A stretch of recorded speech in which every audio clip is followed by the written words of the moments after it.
Officer Derek Miller thought the badge on his chest gave him the power of a god. He thought he could judge, jury, and executioner anyone he pleased, especially a black woman driving a car he decided she couldn't afford. He didn't know that the woman he was handcuffing in the mud wasn't just a driver. She was the law itself. This is the story of how a predator with a badge walked into a courtroom as the accuser and left in shackles as the convict. Watch closely. The karma in this one hits harder than a freight train. The rain over Seattle was torrential, a relentless sheet of gray water that turned the asphalt of Interstate 5 into a slick, black mirror. It was 11:45 p.m. Officer Derek Miller sat in his cruiser, the engine idling with a low hum that vibrated through the steering wheel. He liked the rain. It washed away the filth, or so he told himself, though lately it felt like the filth was winning. Miller was a man of 35, with a jawline buried under a layer of stubborn stubble and eyes that had grown cold and hard like polished stones. He had been on the force for 10 years, long enough to lose his idealism and replace it with a bitter, simmering prejudice that he called instinct. To Miller, everyone was guilty of something. It was just a matter of finding out what. He watched the traffic speed by, his radar gun set. He wasn't looking for speeders, really. He was looking for profiles. Then he saw it. A sleek, charcoal gray Mercedes-Benz S-Class. It was moving at exactly the speed limit, 55 miles per hour. To Miller, that was suspicious. Innocent people sped. Guilty people tried too hard to follow the rules. But what caught his eye wasn't the speed. It was the silhouette of the driver. Even through the rain and the tint, he could see it was a woman. An African-American woman. "Nice car," Miller muttered to the empty cruiser, putting his vehicle into gear. "Whose daddy did you steal that from?" He pulled out, the cruiser's engine roaring as he closed the distance. He didn't turn his lights on immediately. He tailed her for 2 miles, riding her bumper, trying to panic her into a mistake. A swerve, a tap on the brakes. Anything to justify the stop. The Mercedes remained steady, disciplined. Miller's irritation spiked. He flipped the toggle switch. The red and blue strobe lights exploded into the night, reflecting off the wet road. Inside the Mercedes, Aiden Ross sighed. She wasn't fearful, only exhausted. She had just finished a 14-hour review of a RICO case involving the sprawling Valentino crime family, and her eyes were burning. She checked her speedometer. Perfect. She checked her lane placement. Perfect. "Here we go," she whispered to herself, pulling over onto the narrow shoulder. She lowered the window as Miller approached. She kept her hands at 10 and 2 on the wheel. The survival position every black parent taught their child before they were taught to parallel park. Miller shined his heavy maglite directly into her face, blinding her. "License and registration," he barked, not bothering with a greeting. "Good evening, officer," Aiden said, her voice calm, possessing a timbre of authority that usually made men pause. "May I ask the reason for the stop?" "I asked for your license and registration." "Do not make me ask you again," Miller snapped, his hand resting conspicuously on his holster. "I'm reaching for my purse on the passenger seat," Aiden narrated her movements slowly. "My identification is inside." "Just get it," Miller spat. As she handed over the ID, Miller snatched it. He didn't even look at the name. He looked at the address. Mercer Island, one of the wealthiest zip codes in the state. "Mercer Island," Miller scoffed, leaning down, the rain dripping from the brim of his hat onto her leather upholstery. "You a maid. You taking the boss's car for a joyride, sweetheart." Aiden turned her head, meeting his gaze through the glare of the flashlight. "I own this vehicle, officer, and I reside at that address. Now again, why did you stop me?" Miller's ego fractured. He hated being spoken to like an equal by people he considered beneath him. "You swerved. I suspect you're driving under the influence." "I have not had a drop of alcohol in 10 years, Aiden said icily. "And I did not swerve. My dashcam, however, records front and rear. It will confirm my lane discipline." Miller froze. The mention of a camera was a threat. He ripped the door open. "Out of the car, now! Officer, I have a right to—" "I said get out." Miller grabbed her left arm, his grip bruisingly tight, and yanked. Aiden Ross was a petite woman, 5'4", but she possessed a dignity that was hard to shake. However, physics was physics. She stumbled out into the mud of the shoulder, her blazer soaking up the freezing rain. "Turn around! Hands on the hood!" Miller shoved her. Her hips slammed against the warm metal of the Mercedes. "You are making a grave error, officer," Aiden said, her voice dropping an octave, becoming deadly quiet. "I strongly suggest you look at the identification you are holding in your left hand." "Shut up! You're resisting!" Miller yelled, playing to the imaginary audience, creating a narrative for the record. He kicked her legs apart. "Spread 'em!" He handcuffed her, cinching the metal cuffs tight enough to bite into the skin of her wrists. "Officer," Aiden said, pressing her face against the wet car to keep the mud out of her eyes. "My name is Aiden Ross. I am a Superior Court judge for the 9th District. If you do not unhand me immediately, you will face federal charges under Title 18. Miller paused for a split second. The word judge hung in the air. He looked at the ID in his Zophie hand. Aiden Ross. Then he laughed, a cruel, incredulous bark of a laugh. "Yeah, right," Miller sneered. "And I'm the King of England. A judge? You look like a stripper who got lost on the way to a bachelor party. You're going downtown, Your Honor. We'll see how high and mighty you act in the tank." He shoved her toward the cruiser, throwing her into the back seat like a bag of trash. As he slammed the door, sealing her in the cage, Aiden Ross didn't cry. She didn't scream. She sat upright despite the cuffs and closed her eyes. She began to memorize his badge number. 4922. Miller. The ride to the precinct was a display of Miller's arrogance. He drove aggressively, braking hard to make Aiden jerk forward in the back seat, grinning at her in the rearview mirror. He turned up the radio, heavy metal, to drown out any potential protests, though Aiden remained silent. Miller felt good. He felt powerful. He had caught a liar.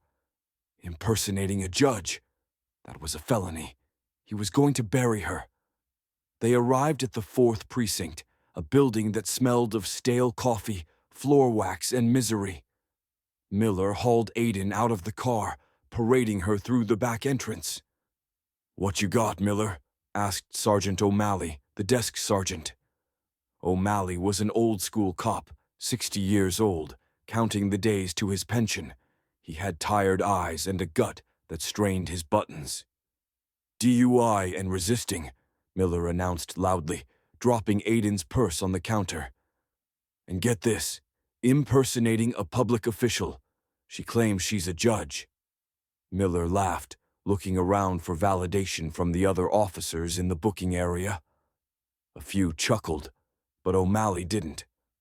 O'Malley looked at the woman standing before the bench. She was soaked, her expensive blazer ruined, mud on her shoes, her hair plastered to her forehead. But her posture was terrifying. She stood with a straight spine, her chin high, her eyes scanning the room with a clinical, dissecting gaze. "Uncuff me, Sergeant," Aiden said. She didn't shout. She spoke with the cadence of someone who gave orders that were obeyed instantly. "Name?" O'Malley asked, his pen hovering. "I am Judge Aiden Ross," she stated clearly. "I was illegally detained by Officer Miller. I was assaulted. I was kidnapped under the color of authority." Miller slammed his hand on the counter. "See, she's still doing it. Book her, Sarge. Throw her in the holding cell with the hookers." O'Malley picked up the driver's license Miller had tossed down. He squinted at it. Then he looked at Aiden. Then he looked at the computer screen. He typed in the name. O'Malley's face went pale. The color drained out of him so fast he looked like he was having a stroke. He slowly stood up. "Miller," O'Malley whispered. "What?" Miller was busy filling out the arrest form, smirking. "Miller, you idiot," O'Malley hissed. "Come here. I'm busy writing up this. Get over here now." O'Malley roared, startling the entire room. Miller walked over, annoyed. "What is your problem, O'Malley?" O'Malley turned the monitor screen toward Miller. It was the internal database for the state judiciary. There was a high-resolution photo of the Honorable Aiden Ross. She was wearing her black robes. She looked severe, intelligent, and formidable. It was the woman standing in the dripping clothes 5 feet away. Miller stared at the screen. He blinked. He looked at Aiden. She offered him a small, cold smile. It was the smile of a shark circling a seal. It's a fake," Miller stammered, though his stomach had just dropped through the floor. "She hacked the system, or she's a lookalike." "Miller," O'Malley said, his voice trembling. "She is the presiding judge on the grand jury investigations for police corruption. She's that Ross." The room went silent.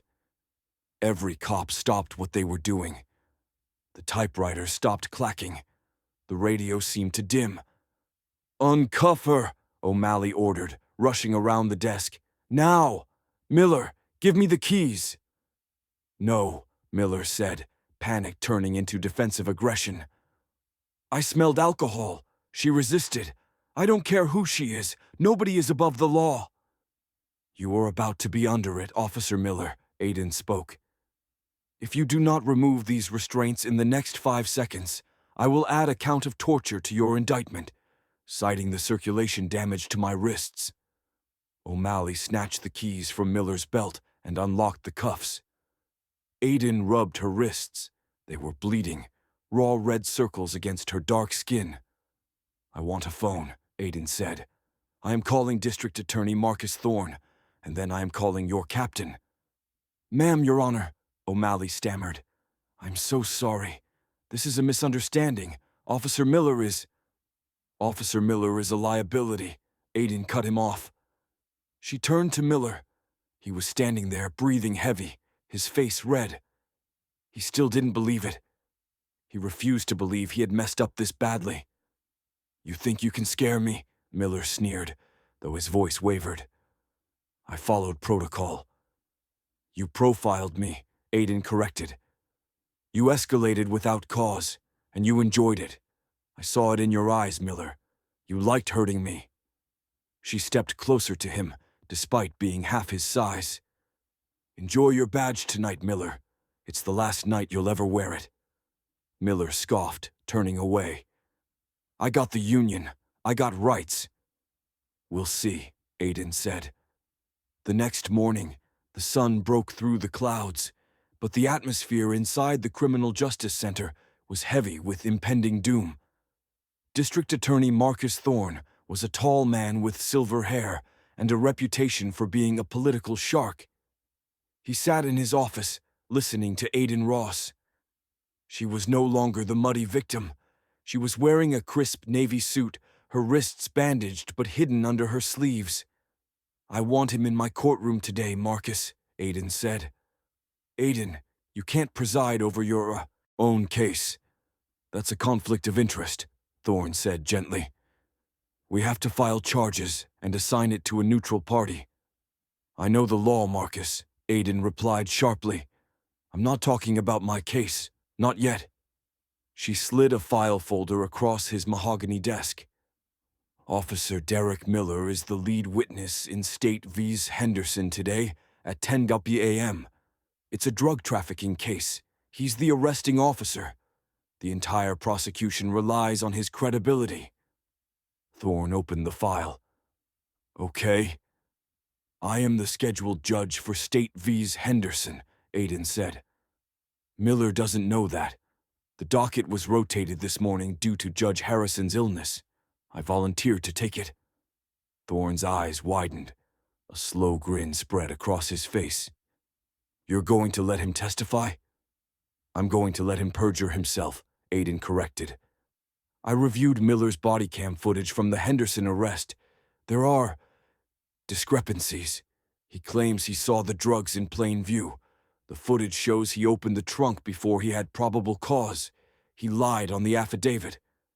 If you catch him lying under oath, Thorne started, then I hold him in contempt. I strip him of his credibility. I dismantle his career in open court before we even get to what he did to me. Aiden stood up. He thinks he's untouchable because he hides behind the badge. I'm going to show him that the badge belongs to the people, not to him. Thorne nodded. Be careful, Aiden. The police union rep, Lush Life lawyer John Gotti wannabe, named Vincent Scalia, is going to be watching. If they smell a trap, let them watch, Aiden said, heading for the door. I want an audience. Meanwhile, downstairs, Officer Derek Miller was adjusting his tie in the reflection of the vending machine. He looked tired. He hadn't slept well. The incident last night was gnawing at him, but he had convinced himself he was safe. The union rep, Scalia, had told him to keep his mouth shut and deny everything. She's a judge, so what? It's her word against yours. You smelled booze. Stick to the story. Miller smirked. He was bulletproof. He grabbed a Snickers bar and headed toward courtroom 4B. He walked in, strutting down the center aisle. The defendant, a young kid named Henderson, looked terrified. Miller winked at the defense attorney. He took his seat at the prosecutor's table, leaning back, chewing gum. All rise. The bailiff's voice boomed like a cannon shot. Miller stood up lazily. He expected Judge Harrison, a senile old man who let cops get away with murder. The door behind the bench opened. Miller froze. Walking out in flowing black robes that seemed to swallow the light was Aiden Ross. She didn't look at him. She walked up the steps, her face a mask of stone. She stood behind the high chair, arranged her files, and looked out over the courtroom. Her eyes landed on Miller. Miller felt his knees turn to water. It was her, the woman from the mud, the woman he had thrown in the cage, and she was holding the gavel. Be seated, Judge Ross said. Her voice was amplified by the microphone, booming through the room. Miller sank into his chair. He looked at the exit. It felt miles away. Calling the case of State versus Henderson, Judge Ross said, her eyes never leaving Miller's face. Is the prosecution ready? Yes, Your Honor, the assistant DA said, oblivious to the tension. Is the defense ready? Yes, Your Honor. Good, Judge Ross said. She leaned forward, clasping her hands. I see the arresting officer is present. Officer Miller, please take the stand. We have much to discuss. Miller stood up. His legs felt heavy, like he was walking through deep mud. As he walked to the witness box, he realized his hands were shaking. He swore he could feel the cold steel of handcuffs on his own wrists, a phantom sensation of what was to come. The air in courtroom 4B was so still, it felt pressurized, like the cabin of a plane before a crash. The gallery was half full, mostly family members of the defendant, Tyrell Henderson, and a few court regulars who liked to watch the morning drama. But near the back, a man in a sharp, pinstriped Italian suit sat with his arms crossed. That was Vincent Scalia, the Fraternal Order of Police Union representative. He was Miller's shield, the man who made problems disappear. Usually, seeing Scalia gave Officer Derek Miller comfort. Today, it made him feel like he was already at his own funeral. Miller sat in the witness box, the wood hard against his back. He tried to avoid looking at the bench, but Judge Aiden Ross was impossible to ignore. She sat elevated above him, her black robe absorbing the courtroom lights, her face unreadable. The bandages on her wrists were just visible, peeking out from her cuffs, white reminders of his grip. "State your name and occupation for the record," the court reporter instructed. "Officer Derek Miller, Seattle Police Department, badge 4922, he said. His voice cracked slightly. He cleared his throat, trying to summon the arrogance that usually carried him through the day. "Badge 4922. The assistant district attorney, a young, eager lawyer named Sarah Jenkins, began her questioning. She had no idea of the undercurrents swirling between the witness and the judge. To her, this was a slam-dunk narcotics case. "Officer Miller," Jenkins began, pacing before the jury box. "On the night of October 14th, did you effectuate a traffic stop on the defendant, Mr. Henderson?" "I did," Miller said, settling into the rhythm of the lie. He had told this story a dozen times in the report. And what was the probable cause for that stop? "The vehicle had a broken taillight," Miller recited. "And upon approaching the vehicle, I observed the driver making furtive movements toward the center console." Judge Ross shifted in her chair. The sound of leather creaking echoed like a gunshot. Miller flinched. "Continue," Judge Ross said softly. I approached the window," Miller stammered, his eyes darting to her. "Smelled the distinct odor of marijuana emanating from the vehicle. I asked Mr. Henderson to exit. Upon a search of the vehicle, I discovered 2 pounds of methamphetamine in the trunk." "Thank you, officer," Jenkins smiled. "So, to be clear, the probable cause for opening the trunk was the smell of marijuana and the visible nervousness of the suspect." "Yes, ma'am. It was a standard search based on probable cause." Jenkins sat down, looking satisfied. "Your witness?" David Sterling, Henderson's public defender, stood up. He was an overworked man with frayed cuffs, used to losing against cops like Miller. He walked to the podium. "Officer Miller," Sterling said, shuffling his papers. "My client claims the trunk was locked and he never gave consent. He also claims you opened it before you even spoke to him." "Your client is lying," Miller said quickly, a sneer curling his lip. "Criminals usually do." "Objection," Sterling sighed. "Argumentative." "Sustained," Judge Ross said. Her voice cut through the air. "Officer Miller, you will confine your answers to the facts. You are not here to offer character assessments. Is that understood?" Miller looked at her. Her eyes were burning into him. "Understood, Your Honor." "Mr. Sterling," Judge Ross said, turning to the defense attorney. "I have reviewed the evidence submitted in discovery. I noticed there is body cam footage labeled Exhibit 4A. Have you played this for the court?" Sterling looked confused. I haven't, Your Honor. The prosecution assured me it just corroborates the police report." "Let us watch it together," Judge Ross said. She gestured to the bailiff. "Play Exhibit 4A. Timestamp 10:14 p.m. Miller's heart hammered against his ribs. He remembered that night. He remembered turning the camera on.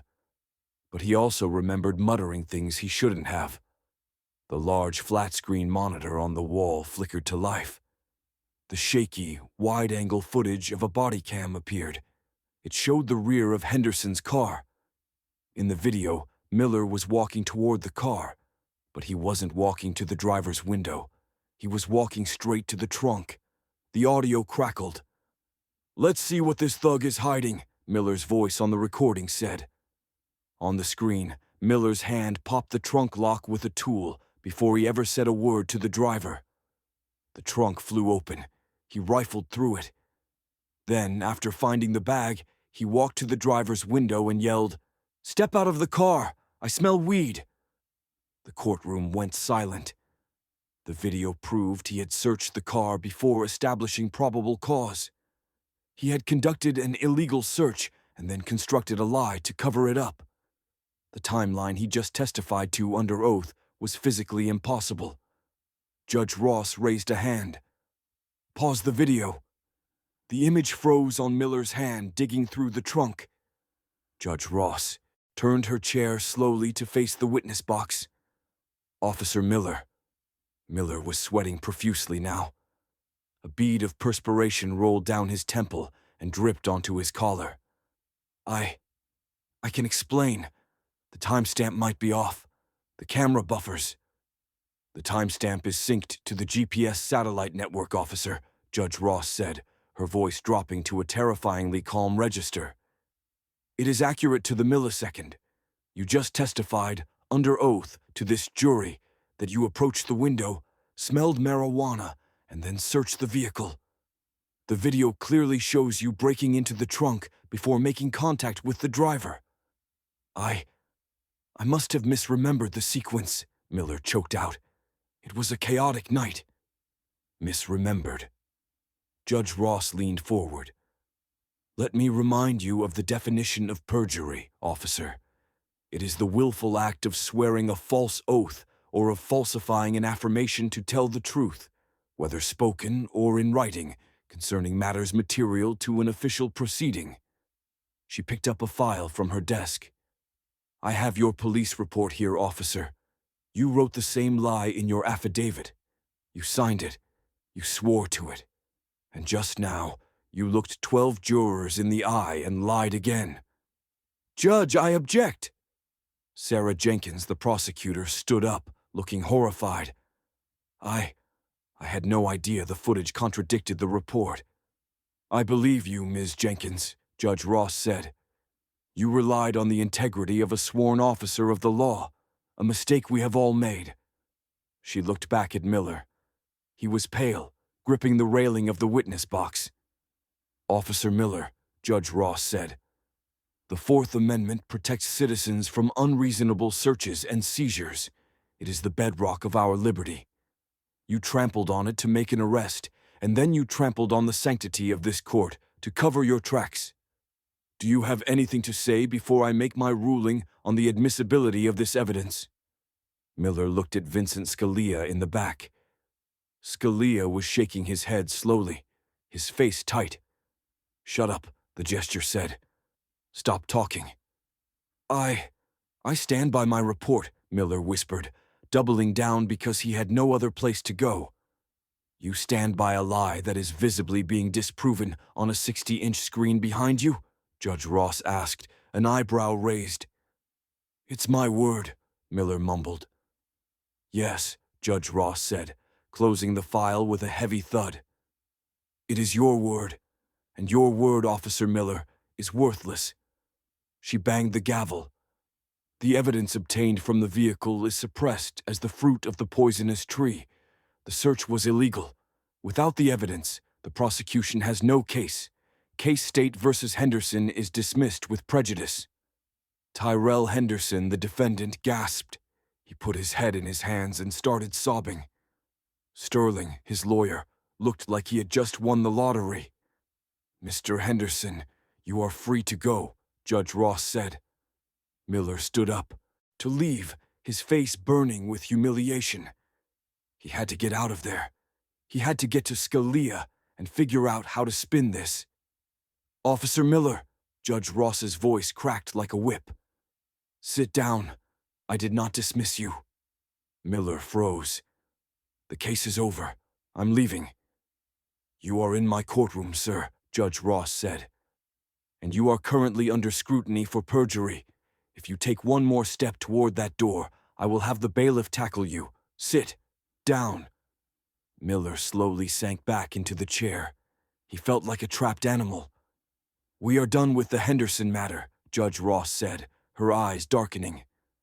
Now, we are going to discuss the matter of your conduct outside of this specific case, because I have reason to believe that your disregard for the truth is not an isolated incident.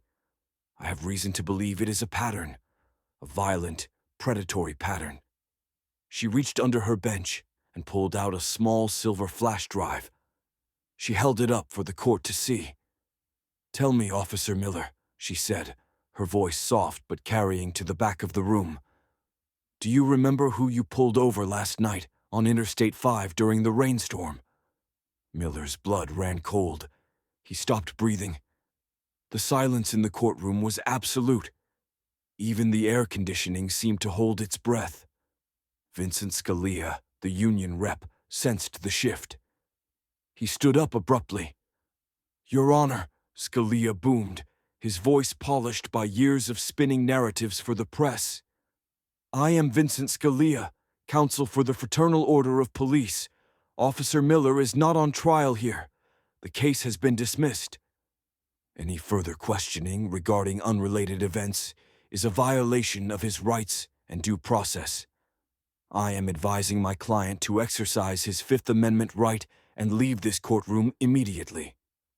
It was a bold move. Usually, judges backed down when the union flashed its teeth.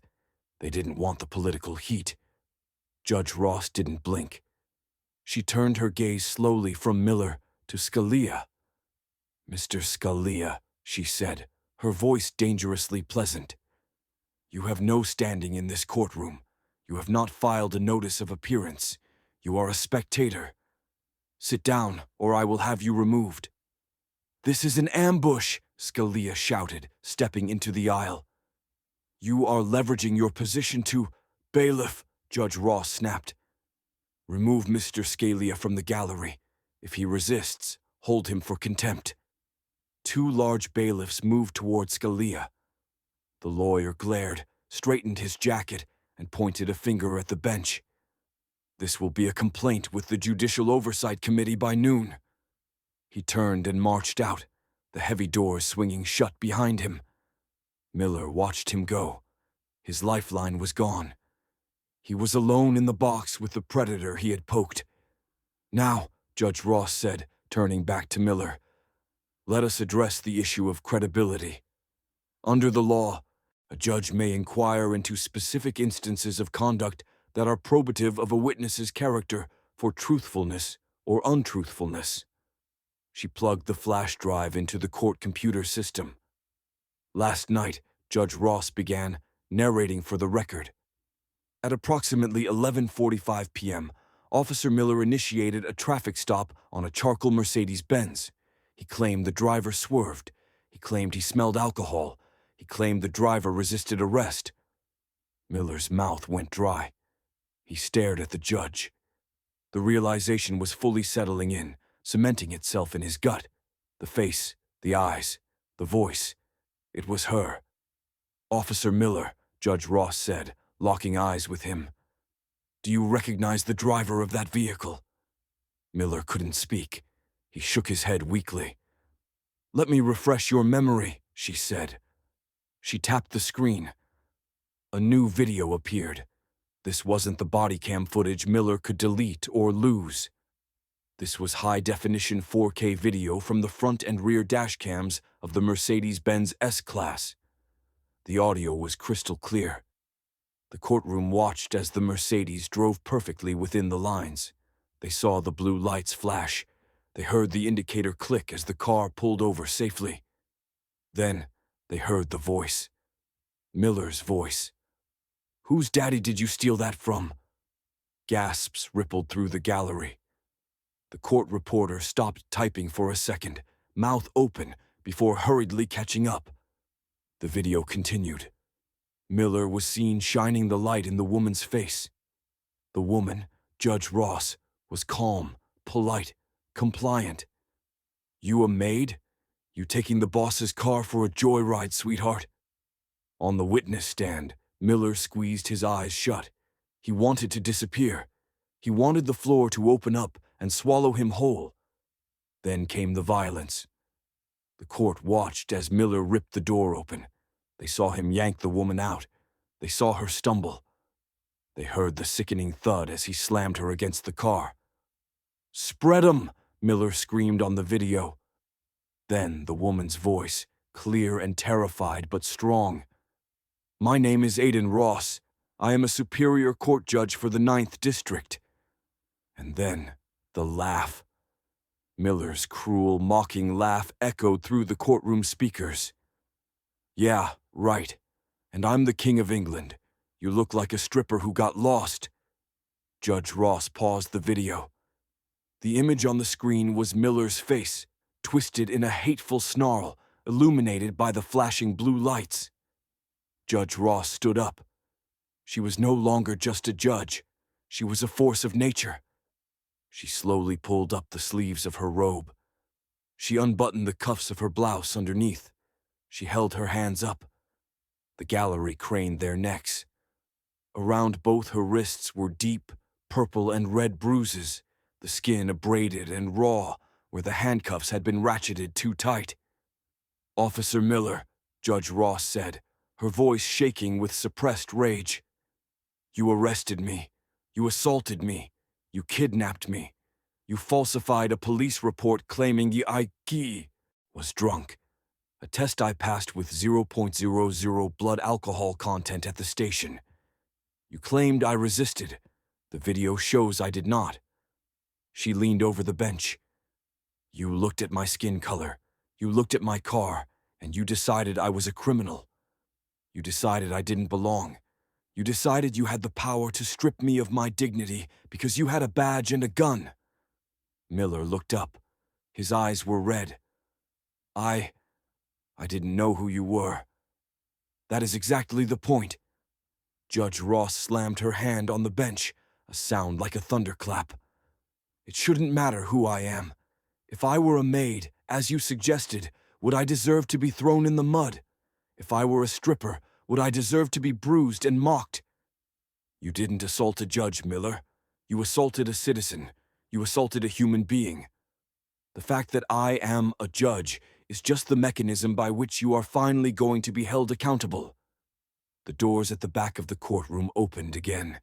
This time, it wasn't the union rep. It was District Attorney Marcus Thorne. Flanking him were two men in dark suits, internal affairs investigators, and a uniformed sergeant from the sheriff's department. Miller looked back. He saw the handcuffs on the sergeant's belt. "Officer Derek Miller," Judge Ross said, her voice returning to a terrifying calm.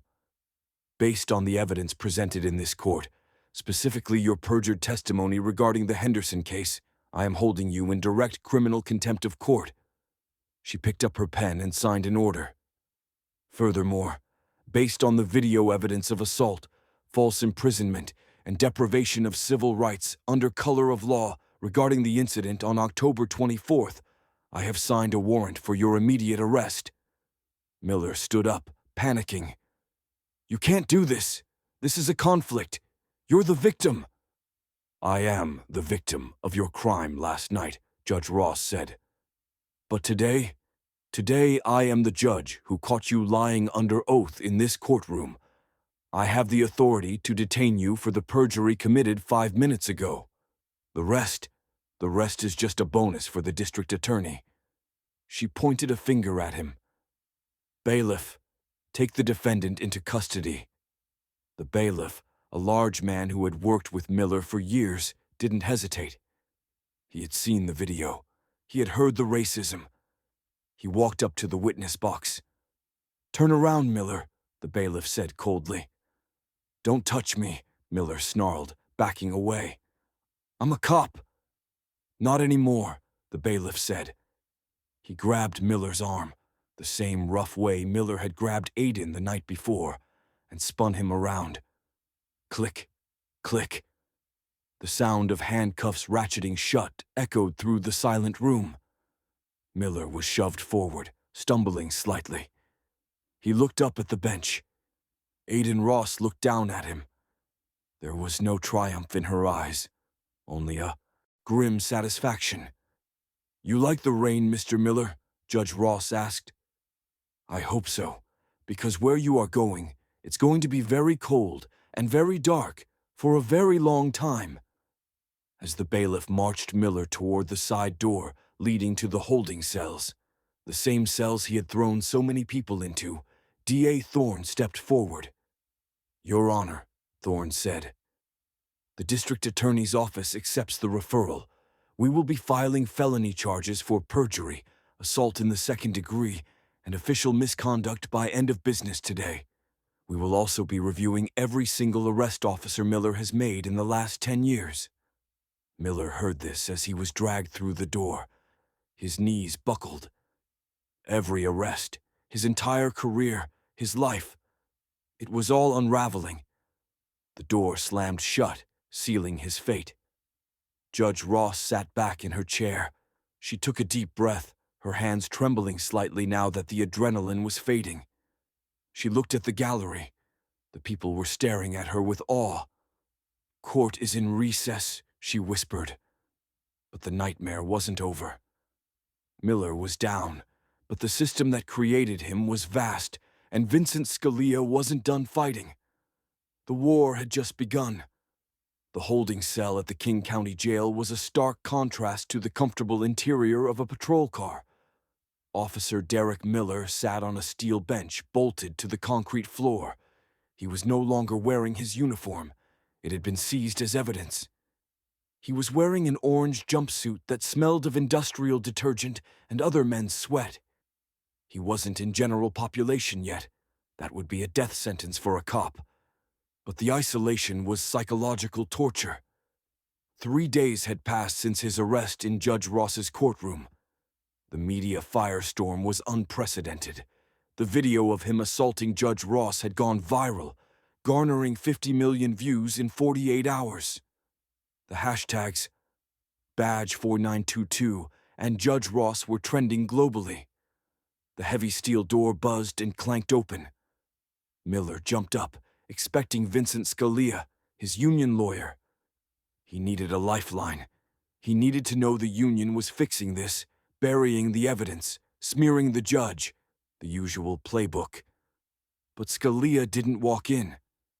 Instead, District Attorney Marcus Thorne entered, followed by a woman Miller didn't recognize. She was sharp, dressed in a gray suit, holding a thick binder. "Where's Scalia?" Miller demanded, his voice hoarse. "I want my representation." "Mr. Scalia has recused himself due to a conflict of interest," Thorne said calmly, sitting at the metal table. "The Fraternal Order of Police has voted to revoke your legal defense fund eligibility. You're on your own, Derek." Miller felt the blood drain from his face. "What? They can't do that. I pay my dues. I protected the line." "You became a liability," Thorne said. "And liabilities get liquidated." Thorne gestured to the woman beside him. "This is Special Agent Clarice Starling from the FBI's Civil Rights Division. This isn't just a local matter anymore, Miller. We're looking at federal hate crime charges." Miller slumped back onto the bench. "I want a deal." "We don't need to give you a deal," Agent Starling spoke for the first time. Her voice was dry and clinical. "We executed a search warrant on your locker at the precinct and your home in Everett yesterday." She opened the binder and slid a photo across the table. It was a picture of a shoebox found under the floorboards of Miller's garage. Inside were various items, cheap watches, gold chains, a few burner phones, and several small baggies of white powder. "We call this a drop box, don't we, Miller?" Starling asked. "Unregistered weapons and narcotics used to plant on suspects when you need probable cause. We tested the meth found in the Henderson car. It matches the batch found in your garage." Miller stared at the photo. His throat was tight. That box was his insurance policy. Now it was his coffin. "The perjury charge was bad," Thorne added, leaning in. "The assault on Judge Ross was catastrophic. But this? Systemic corruption, evidence planting, and racketeering. You're looking at 30 years, Derek. Minimum." Miller began to shake. He was a bully, and like all bullies, he crumbled when the power dynamic shifted. "I didn't do it alone," Miller whispered. Thorne and Starling exchanged a glance. This was the twist they were waiting for. "Excuse me?" Thorne asked. "The drop box," Miller said, tears pricking his eyes. "I didn't fill it myself. Sergeant O'Malley. He gives us the C's. We split the cash from the drug busts. We keep the drugs for operational needs. It's the whole shift, the night shift." "Are you willing to testify to that?" Thorne asked. "On the record?" If I give you O'Malley and the others, what do I get? We take the federal charges off the table, Thorne said immediately. You plead guilty to the state charges, perjury, assault in the second degree, and official misconduct. You do your time in a protective custody wing, out of state, so you don't get shanked by the guys you put away. Miller put his head in his hands. He had spent his career enforcing a code of silence. Now, to save his own skin, he was going to burn the whole precinct down. Okay, Miller sobbed. I'll talk. I'll tell you everything. 6 months had passed since the rain-soaked night on Interstate 5, but for Derek Miller, time had become a blur of gray concrete and fluorescent lights. The day of sentencing arrived with a grim, atmospheric heaviness. Outside the King County Courthouse, the sky was a bruised purple, threatening another storm. Inside, the air was suffocating. The courtroom, usually a place where Miller felt like a king holding court, now felt like a coliseum where he was the Christian facing the lions. Miller was led into the room by 2 deputies who didn't look him in the eye. He was no longer the broad-shouldered, arrogant officer who terrorized motorists. He had lost 30 pounds. His skin was pasty from lack of sunlight, and his once thick hair was thinning rapidly from stress.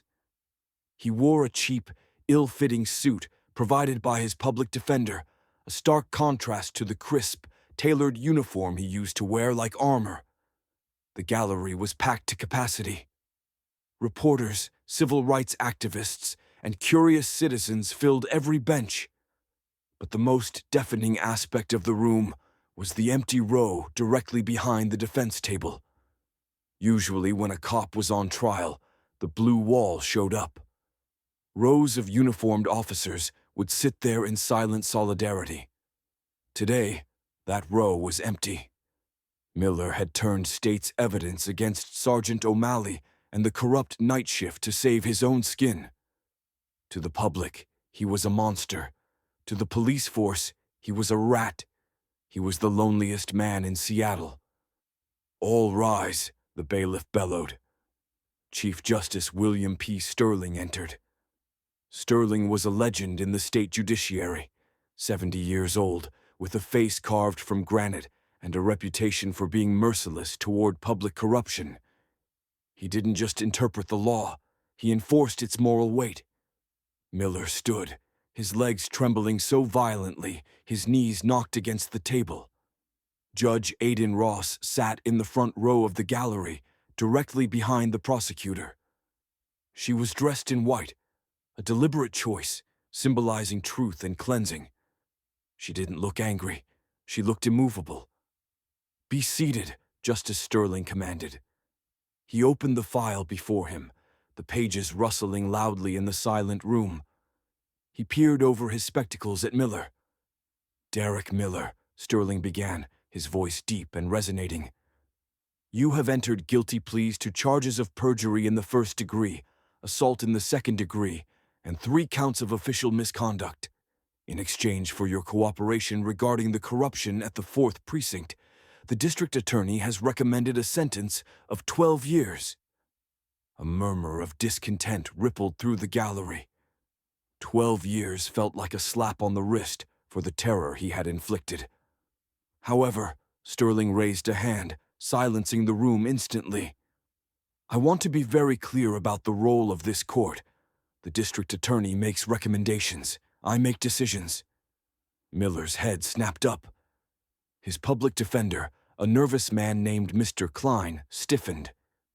Mr. Klein, Sterling said, do you have anything to say in mitigation before I pass sentence? Your Honor, Klein stammered, standing up.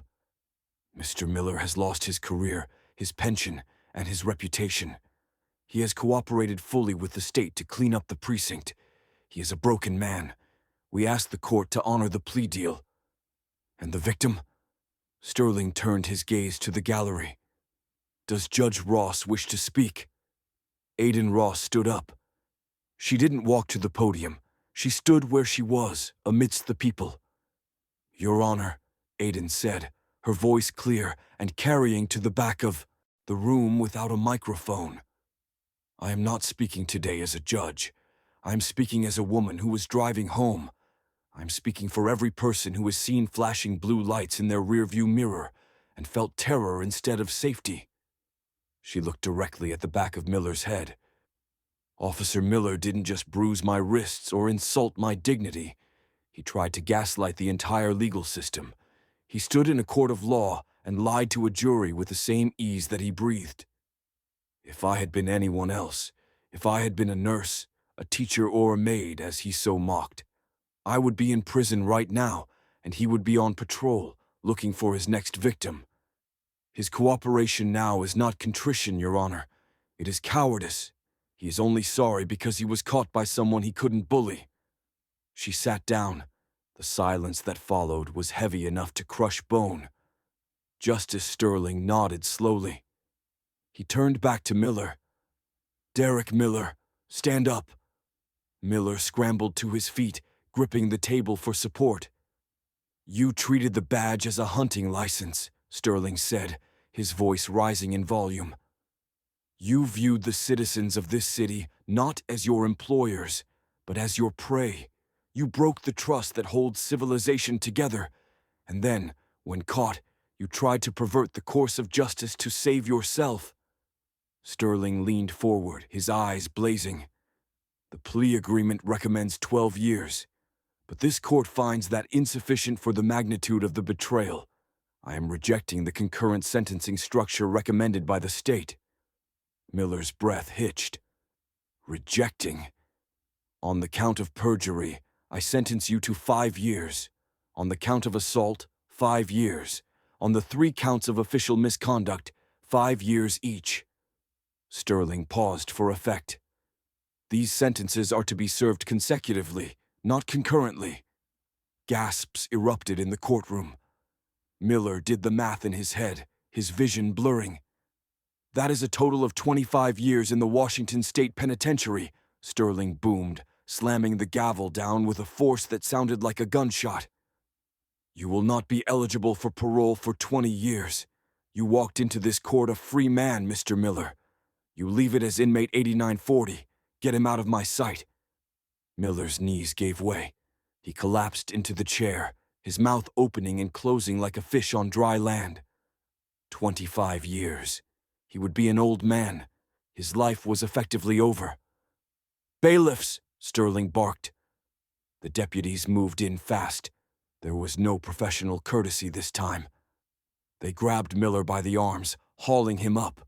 He stumbled, his feet dragging on the carpet. "No, please. That's too long. The deal. We had a deal." Miller screamed, his dignity completely gone. As they dragged him toward the side door, he looked back desperately. He locked eyes with Aiden Ross one last time. She didn't smile. She didn't wave. She simply watched him effectively die, her face a mask of absolute justice. The heavy oak door slammed shut behind him, cutting off the view of the free world. The long road down, the transport to Walla Walla State Penitentiary, took 6 hours. Miller spent the entire ride in a cramped metal cage in the back of a bus, shackled hand and foot to a steel bar. He wasn't put in general population immediately. The warden wasn't stupid. Ex-cops had a life expectancy of minutes in the yard. He was placed in the protective custody wing, known as the SHU. It sounded safe, but Miller knew the truth. It was a prison within a prison. Isolation. 23 hours a day in a 6x8 concrete box. 1 hour of recreation in a solitary cage that looked like a dog run. But the prison system was a living organism, and news traveled faster than light. Within an hour of his processing, every inmate in the facility knew that badge 4922 was in Block D. The karma that Judge Ross had promised wasn't just about time served. It was about the psychological dismantling of the man. 2 weeks into his sentence, Miller was escorted to the shower block. He was supposed to be alone. The guards had cleared the area. But as Miller stood under the lukewarm spray, trying to wash the smell of fear off his skin, the water suddenly turned ice cold. He shivered and turned to the entrance. The guard who was supposed to be watching the door was gone. Standing there, holding a mop bucket, was an inmate wearing the whites of the cleaning crew.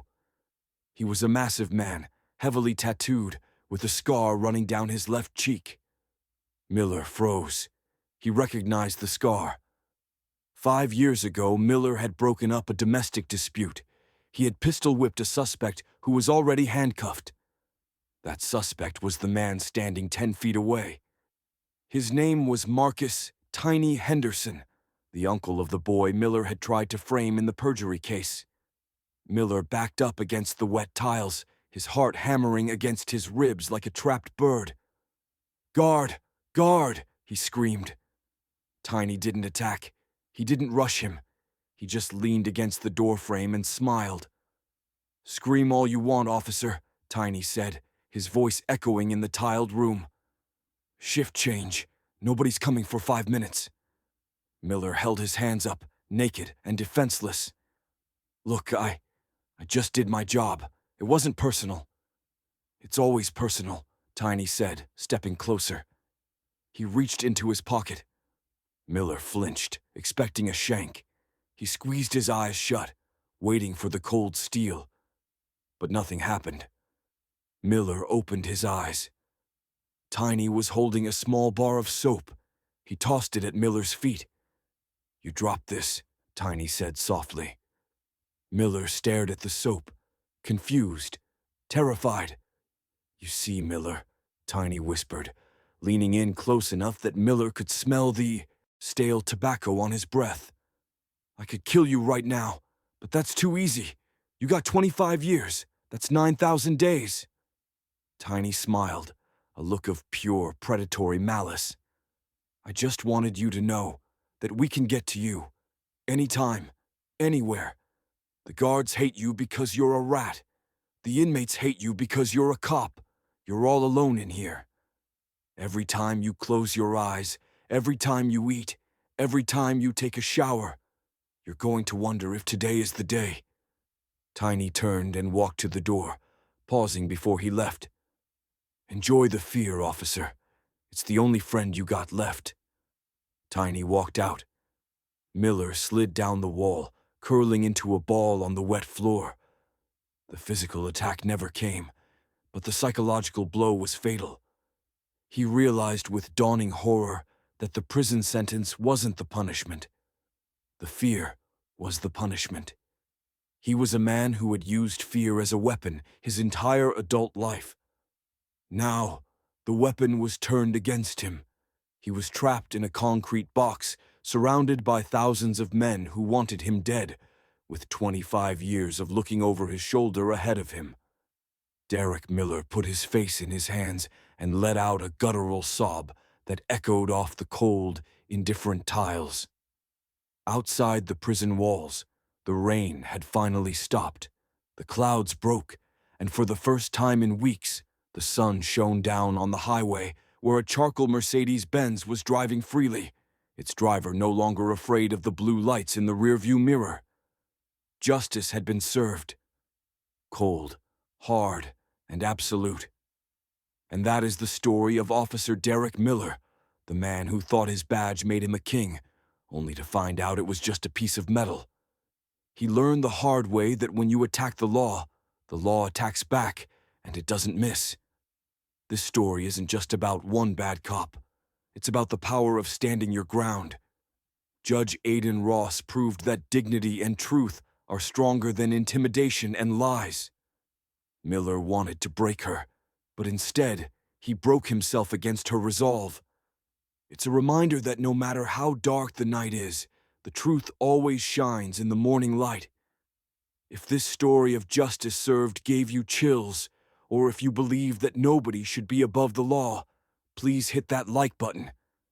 It really helps the channel grow and lets us know you want more stories like this. Don't forget to subscribe and turn on the notification bell so you never miss a new episode of Courtroom Karma. What do you think? Did Miller get what he deserved, or should the sentence have been even harsher? Let me know in the comments below. I read every single one. Thanks for watching, and stay safe out there.